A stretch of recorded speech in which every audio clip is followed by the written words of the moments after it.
Good afternoon, everyone. Welcome to the third IAC Art Talk in our 2024 series. I'm Sally Beaumont, and I'm the Senior Project Officer at the Institute for Australian and Chinese Arts and Culture at Western Sydney University. Before we start, I'd like to acknowledge the traditional custodians of the land that I'm on today, the Burramatical people of the Darug Nation. I recognise their enduring connection and contribution to the land, water, culture and community that have existed for over 60,000 years, and I pay my respects to their elders, past, present and emerging. I extend that respect to any Aboriginal and Torres Strait Islander peoples who are with us today.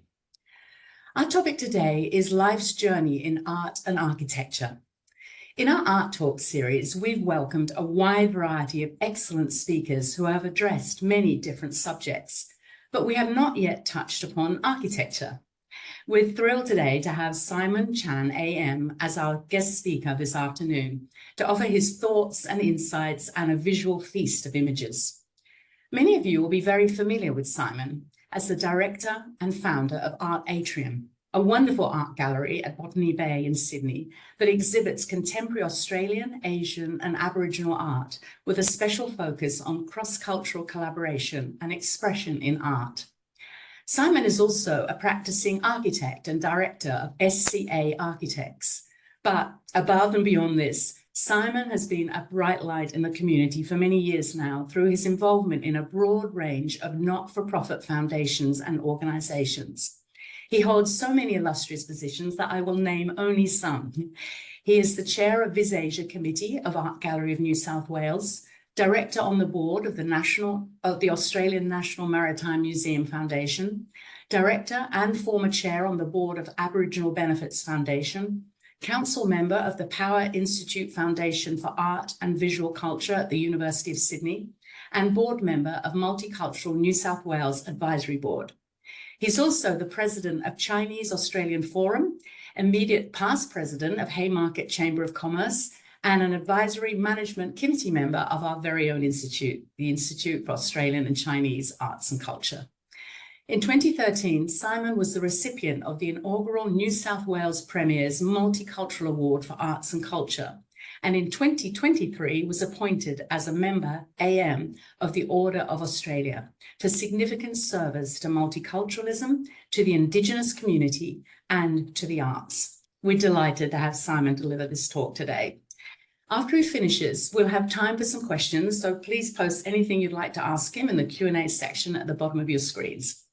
And now, without further ado, please join me in welcoming Simon Chan AM. Over to you, Simon. Thank you, Sally. First of all, I also like to acknowledge the traditional owners of the land, the Gadigal people of the Eora Nation, and pay respect to the elders past, present, and emerging. Thank you, everyone, for joining me today.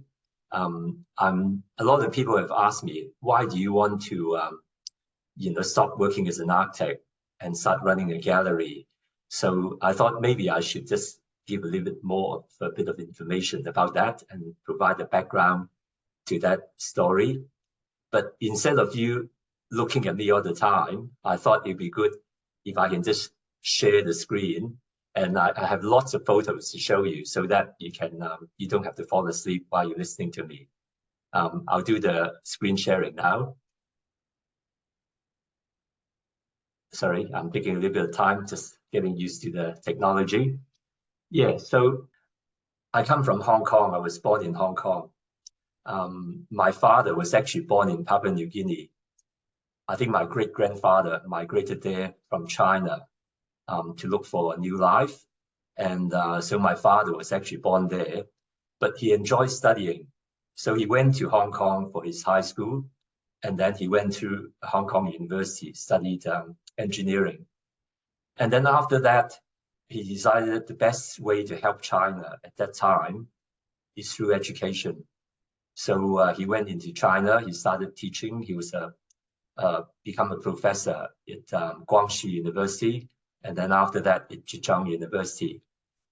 He met my mom in China. They got married, and then when the Japanese started invading China and moving down south, they escaped like as refugees to Hong Kong. And that's why I was born in Hong Kong after the war. But because he was born in Papua New Guinea, he could always migrate back here. He's got a passport that entitles him to do that. So he sent my brother and then me to come here to study here first. So I spent 2 years of my last 2 years of high school at St. Joseph's College at Hunters Hill. I think we have a family tradition of going to that school, starting with my uncle, who was the first Chinese to go to that school from Papua New Guinea. And I decided after finishing high school, my parents actually wanted me to be a doctor. They wanted one of us to be a doctor so that we can look after them when they grow old. But I was more interested in doing something else. So I did well enough in the HSC to get into medicine, but I decided to do architecture. So, but actually, my dream actually was to be a songwriter. But I knew that I'm going to starve if I try and do that. So I thought I'll do something else that seems to be creative to me. So I did architecture. And so here I am, going through uni at the time. These are very old photos, so they're a little bit grainy, playing with different sort of friends and in different bands and things like that. So eventually I graduated from Sydney University in architecture with first class honors in 1978. I remember I went on my first trip to China in 1979, January of 1979, and everything is different now, obviously. But obviously in Tiananmen Square and all that, the buildings still look the same. I also went to Japan for the first time, and behind me is a building which unfortunately is demolished now. It's a capsule tower designed by Kisho Kurokawa. It was one of my favorite buildings when I was going through uni at the time. Then I got married. We have a wonderful family. Here are my two girls, Natalie and Melissa, and then my son, Jared. And then I basically worked for about 10 years with different architectural firms, including Edwards Madigan, Torsillo and Briggs, working under Cole Madigan and a couple of directors on the Edward building in Canberra. And also before I started my own practice in 1987, I was working for Hassel Architects. And so anyway, 1987, I decided that I would try and set up my own practice and see how it goes. I left on very good terms.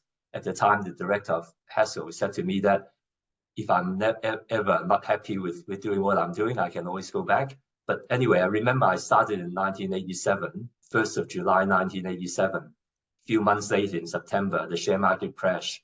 And I thought to myself, that's really the really bad timing. But then property started to take off, and I just went along for the ride. We're a small practice. A lot of our houses were sort of published in magazines and so on. So we get a lot of work through that. Over time, we start to get bigger projects, but I always think that having a staff of 6 is actually the optimum. Once you go beyond that, then you just become a manager. So I decided to become an architect because I enjoy the design and so on. So I didn't want to just become a manager. So we basically kept the practice relatively small of about 6 people. And but then again, we were getting some larger projects as well. So this is a building in North Sydney, and it proved to be the Waterloo of my career. We were doing other projects similar size as well at the time, but this is the one that was finished, that got built in around the year 2000. Unfortunately, my client actually engaged a construction manager who is probably more experienced in infrastructure building, not so much in upmarket apartments. And so they were about 6 months behind with the project. At the time, the government is trying to build the Olympic Stadium and everything else to go with it. So subcontractors are very hard to find. In the end, my client approached the construction manager and said that they're very lucky. They sold everything off the plan, and they approached a construction manager and said that, well, basically, we want to settle. So according to our quantity surveyor, we owe you $350,000. We'll pay you all of that. We're not going to charge you for any of the delay, and we shake hands and finish. And the construction manager said, no, based on our calculation, you owe us $3 million, and we settle in $2 million. I think less than that, we're going to sue you. So my client said, that's fine. Yeah, we'll sue you back.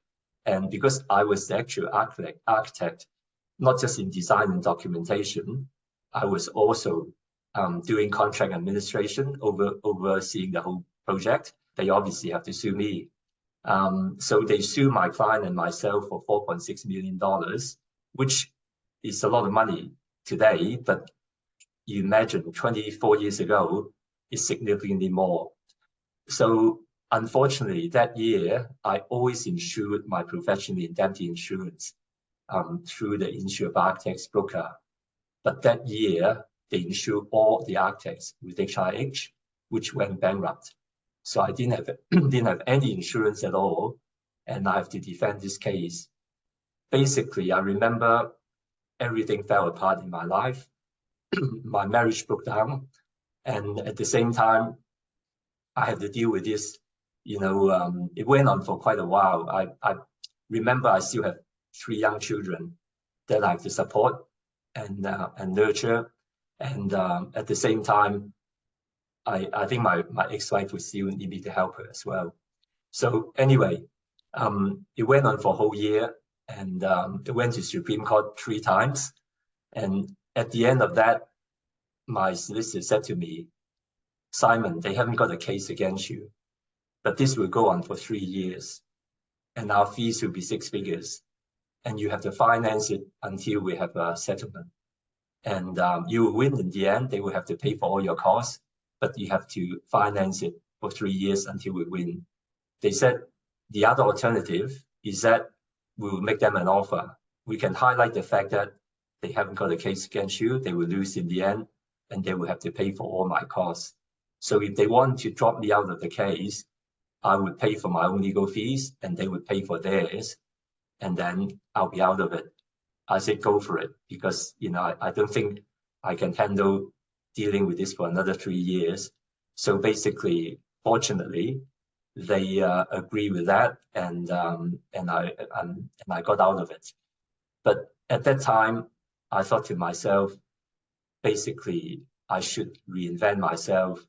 I don't think I can continue doing what I was doing, and I really need to start a new life. So I've always enjoyed art. I did 6 years of art while I was doing as part of my architecture course. And as soon as I graduated and have some money, I started buying art and collecting art, and I couldn't stop actually. So, and I know that it is tough to be an artist.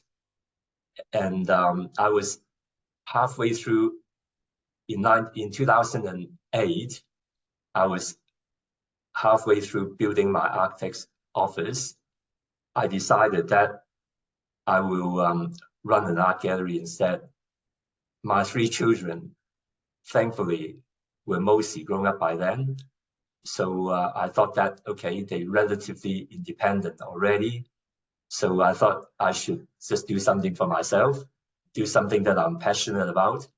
So I decided to turn my architect's office partly or mostly into an art gallery.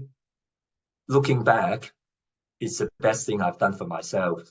So this is the first gallery when I was at Bondi Junction. I actually designed and actually built it myself. So it was quite a nice experience doing all of that. Obviously, with help with a couple of builders that I know, and they refer subcontractors to me, so which make life a lot more interesting and easier. We had our inaugural exhibition at the opening. It's an exhibition called Transcendence. So it's a group exhibition of Chinese artists as well as Australian artists who have Asian influence in their work. And we have Malcolm Turnbull opening the exhibition for us. And I remember it was packed, like we probably have up to 200 people turning up at different times. And the street, I mean, obviously we can't fit them all into the gallery. And outside on the footpath, they were just, queuing up, very, very far down the road. It was interesting. It was interesting. It was a good start. Back in those days, I was still very interested in promoting architecture. So I organized a biennial exhibition of architects' drawings, and we had a lot of very famous architects showing their drawings with us. The very first one, again, I got Malcolm to open the exhibition, and next to him is Ken Woolley, who unfortunately is no longer with us. He's a great architect and also a really very good, fine draftsman in terms of his drawings and so on. The second one, we had Edmund Capon, who again, unfortunately, is no longer with us. So he's a former director of Art Gallery of New South Wales, and he opened our second exhibition. Standing next to me is Jen Jones and also Ken Ma, the well-known architect who was running Hassel at the time. We also have Philip Cox, who is also a very, very good artist. In fact, now that he's sort of doing less architectural work, he's now an artist, and he exhibited with us. We represent him at Art Atrium. We also had Glenn Murcutt showing his work. I visited him when we had a discussion about his work, and we're standing in front of two of his Emily paintings. We always invite different people to open exhibition for us. And one of my artists is Kay Mahoney, who's standing next to me. She's Jimmy Barnes' sister-in-law. And so she got Jimmy Barnes to open her exhibition. We also have Max Miller, who's a very, very good artist. Unfortunately, again, he's no longer with us. And for his first exhibition, he had John Olsen, who opened the exhibition. And it was a great exhibition. Every year we have an end of year group exhibition for all our artists, showing one work each, and we call it Summer Sojourn because it's during Christmas, during summer. That year, this particular year, we had Ewan McLeod, who's so standing at the back corner, who opened the exhibition, and we had a bit of a group photo for the artists who were there as part of this exhibition. In 2006, I actually joined Art Gallery of New South Wales Volunteer Guides program. I was what they used to call community ambassador, providing language guides to the Chinese community. So we have Chinese guides. It's in Mandarin as well as in Cantonese, but also Japanese and Korean. We start off with Vietnamese as well, but that's no longer happening. I was with them for quite a while. I only just stepped down at the end of last year. This photo was taken in as part of our 10th anniversary of a community ambassador program. So we had Malcolm Turnbull and Akira Isagawa as our special guest, standing on either side of Michael Brand, the director. And Akira, in fact, just a couple of months ago, have joined our East Asia Advisory Council. So that it's really great to have him on board. We also have Khaled Sabsabi as one of our East Asia Advisory Council members as well. So we hope to continue to support Art Gallery New South Wales. Basically, East Asia is there to promote and support the Asian exhibitions and Asian art and culture. I'm a big collector of Aboriginal art. I got to know Jennifer Isaacs, who is extremely knowledgeable in terms of Aboriginal art and culture. Before I started my gallery, I remember she was going on a trip to Tiwi Islands. She's writing her definitive book on Tiwi. And so I was very fortunate that she asked if I want to join her on that trip, and I jumped at the opportunity. So we went to the various art centers there, and subsequently we had an exhibition from Tiwi Design. So this is part of the trip to TV Island. It's Susan Wanji next to me in the Art Center.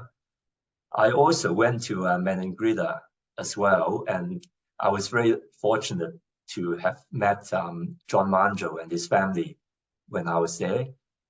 Also went on quite a number of trips to Cairns when they have the Cairns Indigenous Art Fair.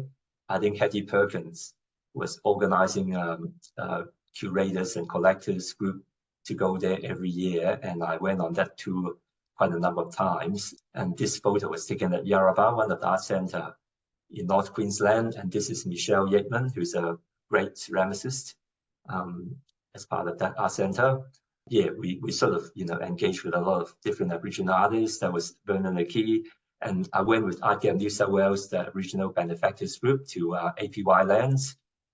I think just a couple of years ago, I went back to Tiwi Island and went to Julamara, and it's Timothy Cook who's standing next to me. In Cairns, Jennifer Isaacs, who is the one in the blue, she also is involved with the Thankupi Bursary Fund. So I think that year we went there there was a fundraising event happening at the same time as during the Cairns Indigenous Art Fair. And so Aboriginal Benefits Foundation, currently Jennifer Isaacs is the chair. We had quite a number of, I've been involved for quite a number of years now. We had quite a number of fundraising art auction, and we had two of them at MCA. Linda Burney was one of our patrons, but she had to step back once she became a minister. So we had different fundraising events. This one is at the 8 in Chinatown. This particular one, we had Black Douglas and Peter O'Doherty performing for us. We have Immense Tillers as one of our patrons also. He's always been very supportive in contributing his work to us for the auction. And we also have RCN, the Chinese Australian artist. He's also one of our patrons. He gave us a work which is it's not part of the concrete forest that he won the Clemenger Prize with. There were 37 of those concrete busts, but he had a spare one, which he gave to us to auction off. And I think we sold it for about $125,000. So we raised quite a bit of money just from that one work. So yeah, I mean, I'm still involved in that, and I'm still organizing quite a lot of, hopefully, a lot of fundraising events moving forward. I was involved with Paddington Art Prize for a couple of years as a co-principal sponsor.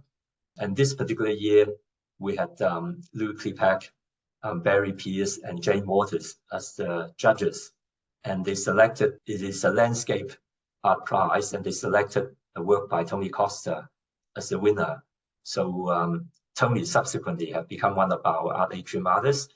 And this is an artist talk that we have during the art prize. We have Jasper Knight and James Powditch, who also won prizes. Sydney Contemporary, as Art Atrium, we participate in Sydney Contemporary since it started 2013. It was biennial initially, and then the following year we participated in the Melbourne Art Fair. So we've been showing with them ever since. They become annual event every year, group of different artists exhibiting with them. In this photo, you can see Paul Connor, Michael Brand, Tony Costa, and Jackie Belessa, who were participating in that year. We also go to Hong Kong. I also like to explore overseas, potential. So we go to Hong Kong and we participate in the Art Central Hong Kong Art Fair. So here are the artists that we were exhibiting there. So there's again on the right hand side, starting with it's Paul Connor, Kate Briscoe, Andrew Tompkins, David Middlebrook, and we have Virginia Judge, who happened to be in Hong Kong visiting us. We also submitted our artists to be part of Beijing Biennale. It was through the artist Shen Zhaowei, who's been participating in that. He mentioned to us that maybe we should give it a try. And so I put in a couple of artists in there, and David Middlebrook was the first one that got selected that year. So we all went to Beijing to help to celebrate his success. And then 2 years later, 2 of our artists were invited to be part of Beijing Biennale. It's an exhibition held at the National Museum of Art in Beijing. There's hundreds of artists that participated in it. So yeah, this particular one, we have Susan O'Doherty and also Andrew Tompkins being part of it. We also took a group of 5 artists to Beijing for an exhibition. There's in this photo, there's Clinton Lane, Tim Johnson, and Fiona Lowry. We were standing in front of the National Theatre. We collaborated with a few other people. We had an art gallery at Jones Bay Wharf. I think this particular one, Black Douglas, was having his exhibition. We also were at Surrey Hills, Crown Street, and this photo was taken when we had a photography exhibition. I think you can see Sandy Edwards and Black Douglas in this particular photo. I also got involved with a lot of community organizations. So I think early on, one of the first ones I joined was Australian Chinese Community Association. My uncle was very much a benefactor of that organization for a very long time while he was alive. So I joined that association, and this particular year I was the vice president and was responsible for organizing the 30th anniversary. And we decided to fundraise for Lifeline. At that time, John Brockton was very much involved with them. We actually performed at that event. I was playing in the band with a few friends who were from Chinese Australian Forum. So we had a band that performed at 30th anniversary. The committee members of Australian Chinese Community Association decided that they want to nominate me to this multicultural award. It's the first time they have a category under arts and culture. So they decided that they want to nominate me, and I somehow managed to be the winner. So that was the ceremony where I was given my award. After ACCA, which is the Australian Chinese Community Association, I joined the Haymarket Chamber of Commerce. One of my cousin's sons, Brad Chan, is very much involved in that. He was the president for quite a number of years. I joined because the Haymarket Chamber of Commerce, basically to me, they are the custodian of the history and culture of Chinatown. And they also act as a conduit between businesses and residents in Haymarket with all levels of government, with particularly the City of Sydney. So to me, it's a very important sort of role that we all take. And so I joined Haymarket Chamber of Commerce, and I think I started off as being a secretary, and then I become the vice president, and then the president the following year. And I suggested that we should have a Chinese New Year banquet to celebrate Chinese New Year. And the first time we organized one, Malcolm Turnbull just became the Prime Minister. So in fact, I think it was the first major event that he participated in. And yeah, I think it was like a rock star during that event. We've been having that banquet every year since.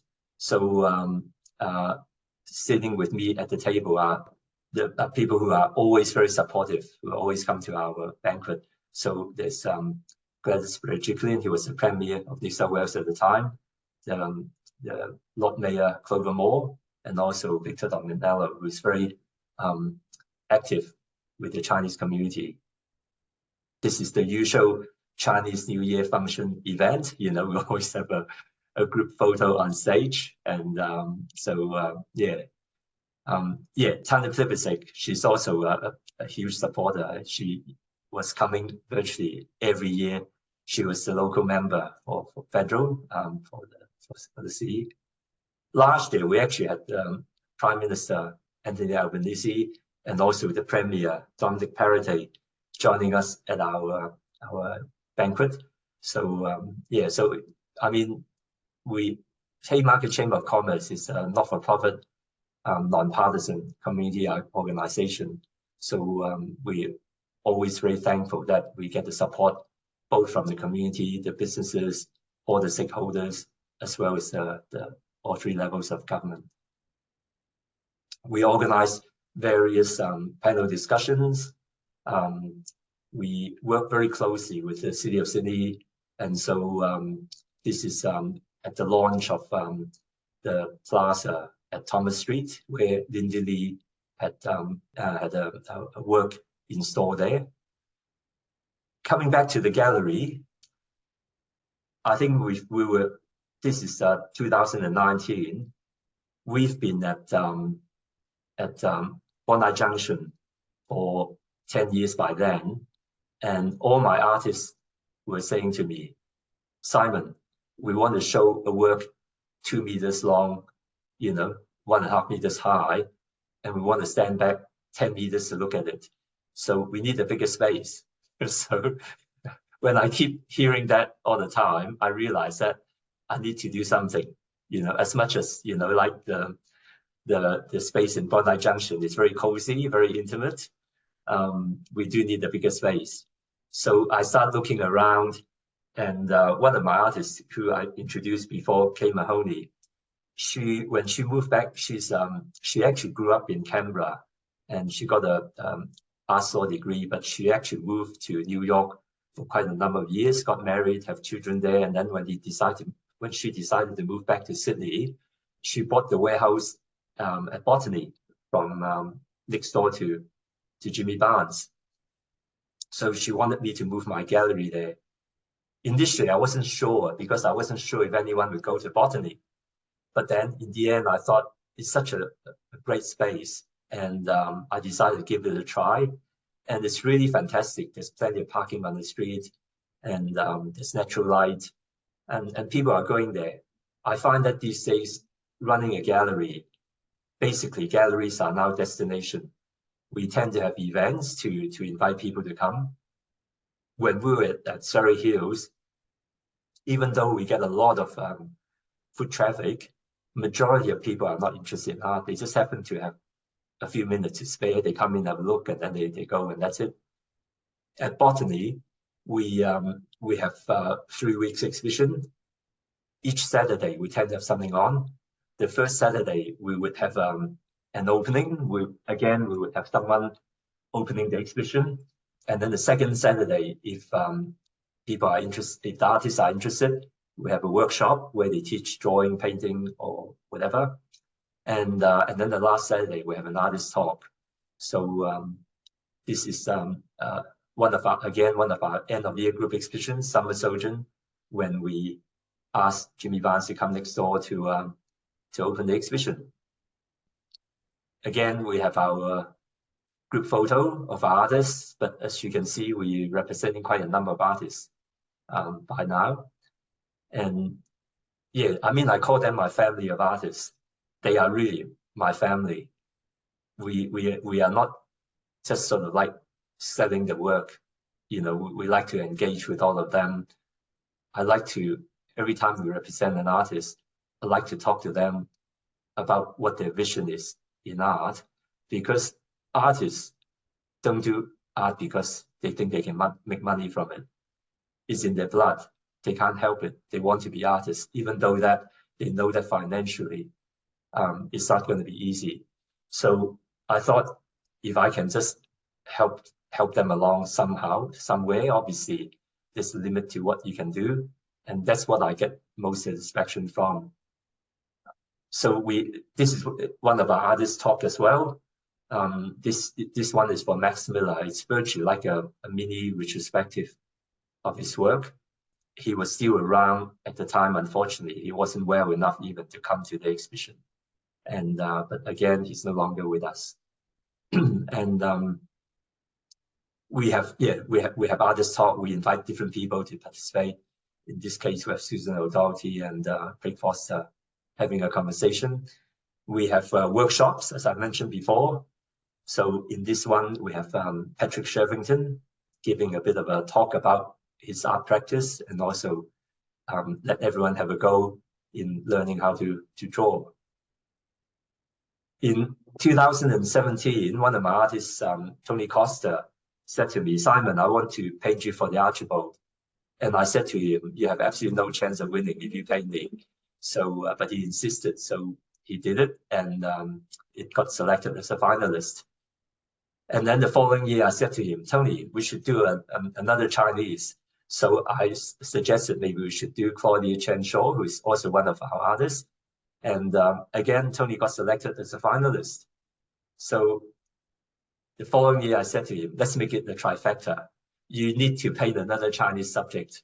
So this time he said to me, "Simon, I want to paint Lindy Lee. I heard him talk at the New South Wales Art Gallery event, and I can find a lot of synergies in what she's talking about." And so I introduced Tony to Lindy, and he won the Archibald in 2019. So it was fantastic. One of our artists, Black Douglas, he won the Archibald in 2022 with this portrait of Carla Dickens. And Adam, I call him Adam. His name is now Black Douglas. It was Adam Hill. Yeah, Adam did leave our gallery for a couple of years, but recently he rejoined us now, so he's again back in the family. We have another artist, Dafeng Liu, who's been finalist in the Archibald quite a number of times. This is a photo with Dr. John Yu. Another artist, Wang Xu, he's been the finalist numerous times as well. This is a self-portrait with the writers. He interviewed these people in China who are writers. Patawan Sinawakat, she's been involved in the Sydney Biennale and also Bangkok Biennale. William Young, he's currently in Sydney Biennale. This is taken at White Bay Power Station. He's exhibiting there, as well as UNSW Galleries and Cha Cha Wing Museum. Tina McCarthy, she won the inaugural Kingwood and Mallison Contemporary Indigenous Art Prize. Back to Vis Asia, William was our guest of honor at our, again with Vis Asia, we organized an annual Lunar New Year banquet, which I started when I first joined the board. And William Young was the guest of honor. A couple of years ago, we have Adam Liu. And early this year, a group of us went on a Vis Asia tour to Hong Kong, visited M+ and various museums and also Art Basel. And naturally says the curators was our fearless tour leader. The Vis Asia also collaborate with the Power Institute of Sydney University on this Sydney Asian Art Series. It's a series of talks about Asian art and culture. 4 academics are invited from Asia to give a talk. So I'm also involved with the Power Institute. On the right is Mark Lebry, the director, and this Cité residency, and also in this particular case, Iman Stillers was mentoring a younger artist and having an exhibition in the Schaefer Library. I'm also involved with Australian National Maritime Museum on their foundation board.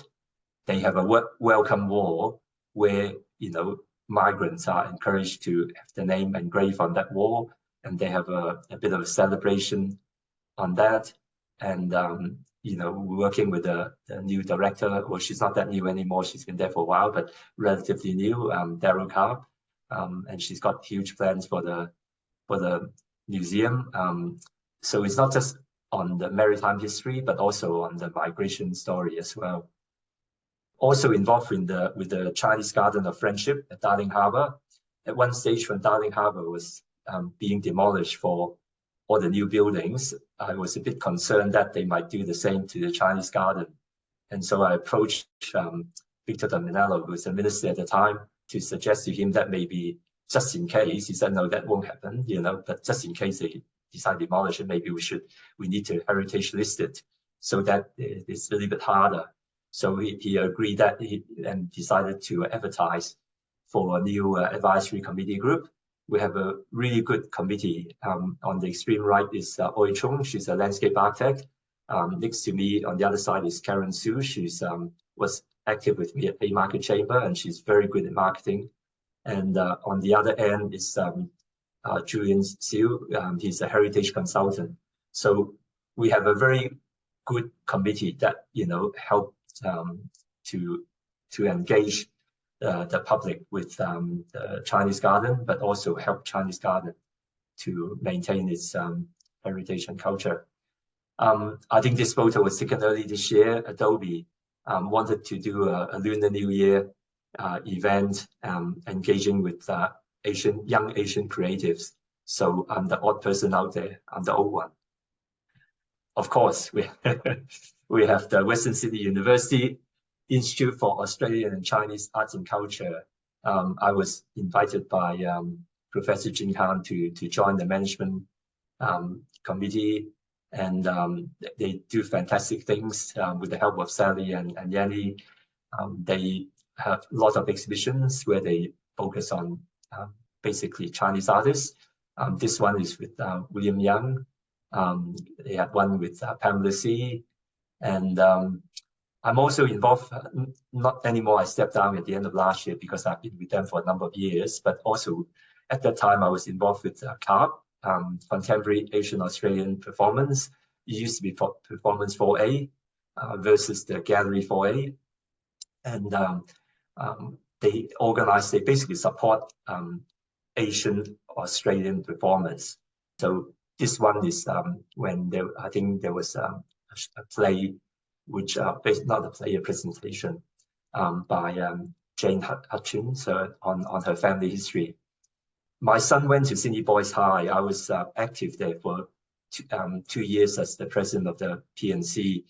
And after he left, they asked me to join they started a new art collection advisory committee. They actually have a good collection of art when Judy Kassab, the artist, was apparent, and she suggested that they should buy a lot of Australian artists' work. So they have work by John Olsen at one stage in Fairweather, and Charles Blackman, Arthur Boyd, and so on.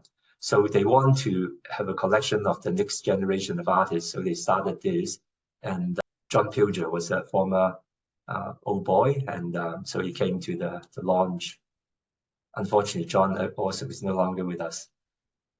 I'm currently the president of Haymarket of Chinese Australian Forum. We basically an organization, not-for-profit, non-partisan organization, which try to engage the Chinese community, Chinese Australian community, with social political issues. And we organize panel discussions. This one was before the last federal election, with Mark Dravers, Senator Andrew Black, and Adam Band participating. We had one before the last state election. So again, we have the state politicians, Daniel Mugridge, Jenny Leung, and Scott with us at the time.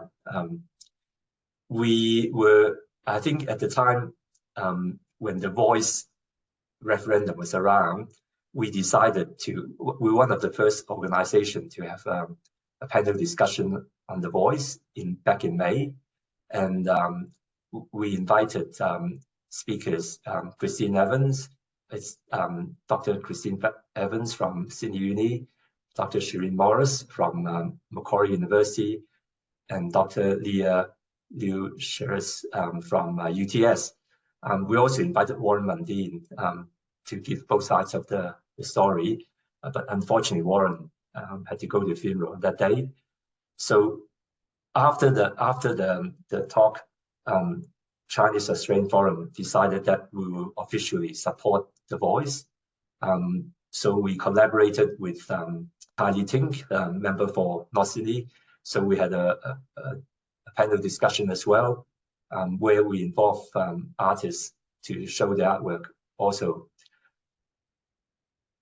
Currently, I'm a board member of Multicultural New South Wales.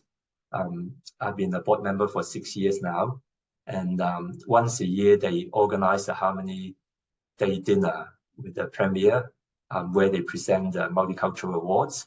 And this is a photo taken with my fellow board members, together with our CEO, Joseph Laposta, and the Minister, Stephen Kemper. During COVID, Multicultural New South Wales was very active in engaging with the multicultural communities, with a lot of Zoom meetings, and so that we can find out what's happening with the communities and also provide them information on what's happening with COVID and so on. So I think that was a very, very useful thing that was done. We early this year, I organized a roundtable discussion with Minister Stephen Kemper for the Chinese community. We invited various community leaders to join us to discuss what are the issues that affect the community. Okay, this is the part that may be a bit more interesting, hopefully. I enjoy traveling, and I enjoy taking photos. So I'm just going to flip through this very quickly because we're running out of time. I just like taking photos. I did basically 6 years of art with 4 years of photography while I was doing architecture. And so this first series of works are by the architect Zaha Hadid. The very first one was in Baku in Azerbaijan. It's the cultural center. This is London Aquatic Center. This is again a sort of cultural center, or they call it Design Plaza at Seoul. The Maritime Museum in Edinburgh in Scotland. Office buildings in Beijing. And this is another architect, Frank Gehry. This is a building in Paris, the Louis Vuitton Foundation. It's a museum exhibiting artwork. And this one is the Walt Disney Concert Hall at LA, Dancing House in Prague. It's actually a hotel with a bar and restaurant on top. The Wiesman Art Museum in in Minneapolis. It's part of the University of Minnesota. This is also part of the MIT University at Boston, and Museum of Pop Culture in Seattle. Ian Pei, he's Chinese Australian art, no, not Chinese Australian, I keep saying Chinese Australian, Chinese American architect. And he inspired a lot of architects of Chinese heritage, myself included. And this is German History Museum in Berlin, the spiral stairs with the skylight above.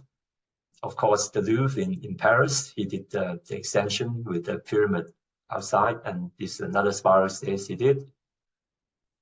In Boston, he designed the John F. Kennedy Presidential Library and Museum, and again using a space frame for the skylight above. The Museum of Islamic Art in Qatar. I go to the World Cup soccer, started from Brazil. I go with my son every 4 years. So the first one was in Brazil, and then went to Russia, and the last time was in Qatar. And this is a fabulous museum, the interior of that museum, and they got a fantastic collection of Islamic art. We recently went to Japan for the first time since 1979, and this is his Miho Museum just outside of Kyoto. Of course, the iconic Centre Pompidou in Paris, designed by Renzo Piano and Richard Rogers, where they put the structure and services on the outside, which is quite a revolution at the time. He also designed this Nemo Science Museum at Amsterdam, where on the roof is like an amphitheater, overlooking the city. Richard Rogers, his partner designing the Pompidou Centre, designed this Lloyd's building in London. On this trip to Hong Kong with Visasia recently, we went to M+. It's designed by Herzog and de Meuron. They are a really good architect firm that designed the the Olympic Stadium in Beijing, the bird's nest. And this is the Tycoon. It's a museum in Hong Kong as well. And it's a very much a signature sort of spiral stairs that they tend to design. Jean Laval, a French architect, he designed this National Museum of Qatar, and this is a Guthrie Theatre he designed in Minneapolis, the front of it, and this is the back of it. Another Pritzker Prize-winning architect, Richard Meyer. This is the High Museum in Atlanta, the skylight inside. Of course, he also designed the Getty Museum in LA. This is a classic Mies van der Rohe, the National Museum in Berlin. The detailing is so exquisite. You know, I think it's definitely less is more.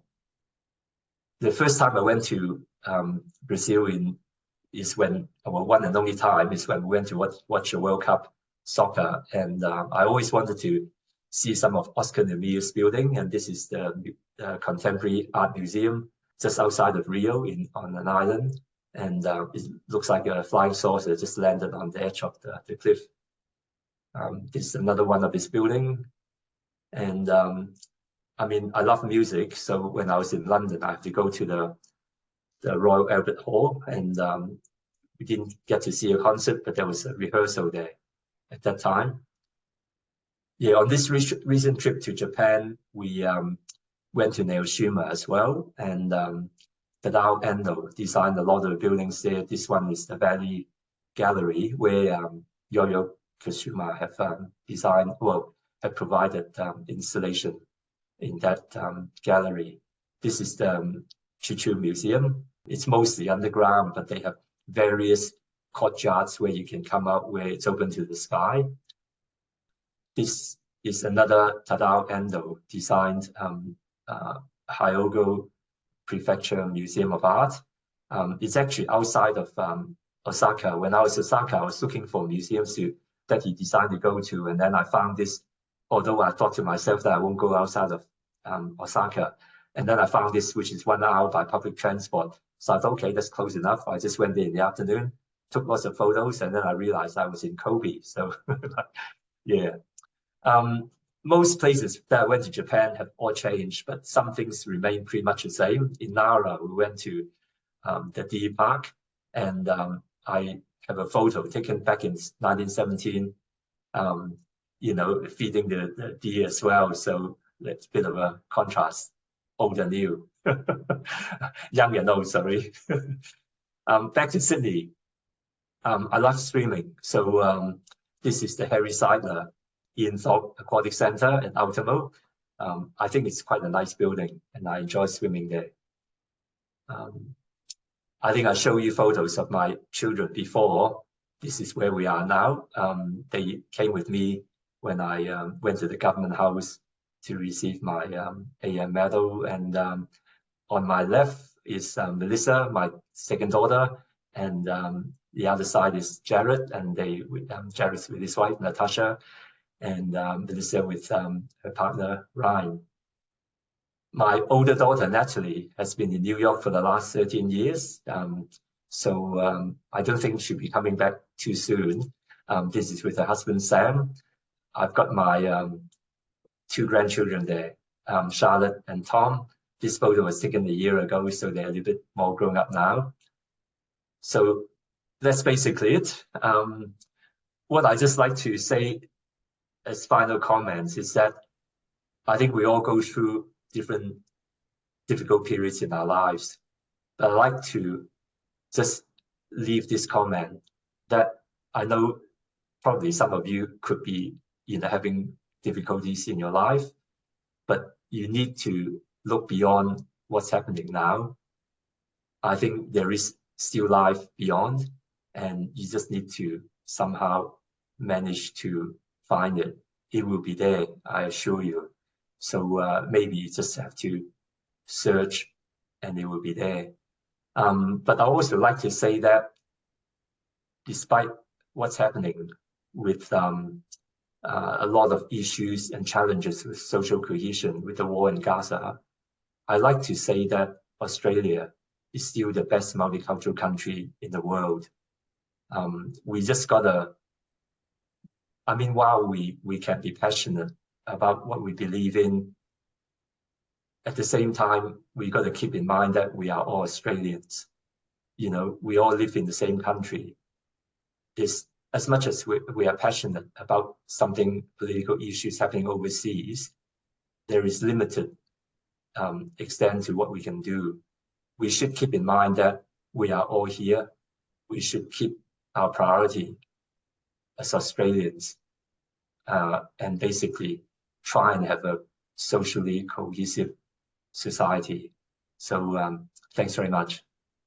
Thank you, Simon. Thank you so much for that amazing kaleidoscope of images, of people, places, your thoughts, and what you finished on was really quite beautiful. And I thank you for sharing that with us. I have so many questions, but we have literally run out of time. There is one question that's popped up in the Q&A. So I'm going to see a couple of questions here. Fang Su said, or I just want to say it's great to have this opportunity to see so many architectural projects done by SCA, although the story behind the practice was not easy. Thanks for your thoughts, insights, and wisdom through sharing your life journey. Atrium is a great platform to help local artists and promote diverse art styles from different cultural background artists. Best wishes to you and the Art Atrium Gallery, from Fang Su. And Joey Tan says, your life is filled with excitement and color. Are you going to pursue your childhood passion, the one you missed out on? So, Simon, I'm not sure if you have an answer to that one. I was going to also ask you, you know, amongst all that amazing array of photographs, whether you had one particular place that you saw, that you visited, one particular architectural delight that was your favorite. But maybe I have thought of something else. And I think as the time is now, you know, we've kind of reached the end of this talk, that perhaps I've got another job for you. I already can't imagine how you manage to do all the things that you do, and have done all the things that you've done, and that you know, continue to be so engaged and passionate in so many endeavors. But perhaps one more thing you can add to the list is to create a book on the top 10 or maybe 100 best architectural sites to visit in the world, because I could see such a wonderful, you know, so many wonderful places that I would like to go to, and I'm sure other people feel the same. So perhaps that's your next job, to pick up a pen or type and write your memoir about all those places that you visited and give us Funny you should say that. Professor John Clark had been telling me for years, he actually loved my photography. He said that, you know, the way I take my photos, I obviously, he seemed to think that I obviously have a trained architect's eye, you know, to take those photos. And he keeps saying to me that I should publish a book of my photography on architecture.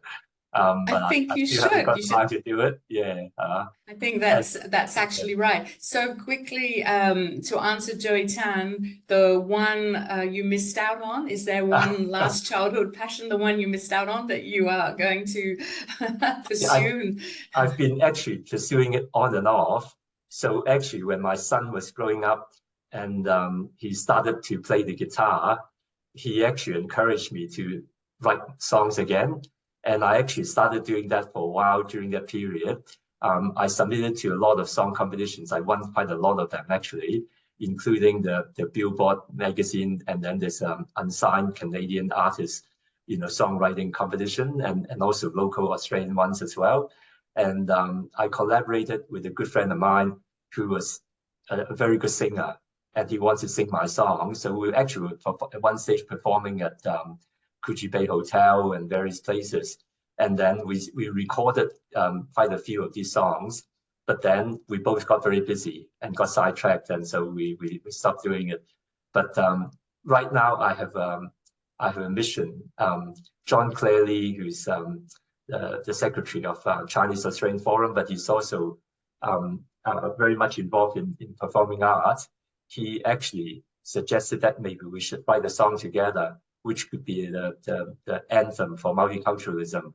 So we talked about that a couple of years ago. I haven't done anything. He started writing the lyrics for it, and I promised him that I will get onto it. So I think that sounds like a task. very good idea, and we'll all look forward to hearing you perform it. Maybe at Art Atrium, right? Okay, well, I think as you know, your life has been filled with excitement and color, as Joey says, and it's been a really great ride to go with you on this journey. And I thank you for opening up your heart and your archive of photographs and telling us about your life over these past couple of decades, more and more. And so thank you, Simon, so much. We'll look forward to your next talk when maybe we can get you to really delve deeply into some of those architectural delights that you showed us today. Yeah, thank you. We'll look forward to that book. Yeah. So thank you so much, and see you next time. Just so you know, everybody else, we have a next art talk will be on June the 11th. We have got Tianli Zhu coming to talk to us about paper cutting and Chinese migration. We have details on our website, and we'll look forward to seeing you all then. So thank you very much, and thank you again, Simon. Thank you all for participating. Good night to all. Thank you. Thanks, everyone. Bye-bye. Thank you. Thank you. Good night.